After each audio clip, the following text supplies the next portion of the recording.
काय झालं भाऊंच्या धक्केला? जे ठरवलेलं, जे वाटलेलं तेच झालं, जे मी बोलत होते तेच झालं. बऱ्याच लोकांच्या भावना दुखावल्या गेल्या की मी अंकिता विरोधात काय बोलले, पण भाऊच्या धक्क्याला तुम्हाला लक्षात आलं असेल मी कधीच अंकिताच्या विरोधात नव्हते, पण डेफिनेटली विचारांच्या, जे चुकीचे विचार आहेत त्याच्या विरोधात तर नेहमीच असेल.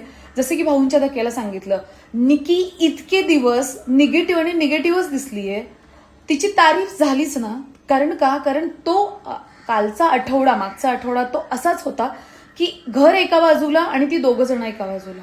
डेफिनेटली इंडिव्हिज्युअलीच खेळतोय अभिजित दादा, आत्तापर्यंत दिसताना तसंच दिसलंय. पण जर तुम्ही सगळे उठून जर एखाद्या व्यक्तीच्या पाठीमागे कंटिन्यू लागलात तर ती ऑफकोर्स ती हिरो बनणं स्वाभाविकच आहे, जी की ती नाहीये. पण ती ह्या सगळ्यांच्या मुळे दिसली गेली ना, आणि पॉझिटिव्ह दिसली गेली. हे सगळं बी टीममुळे झालेलं आहे. बी टीमने आपली एकी कधीच तोडायला नाही पाहिजे होती.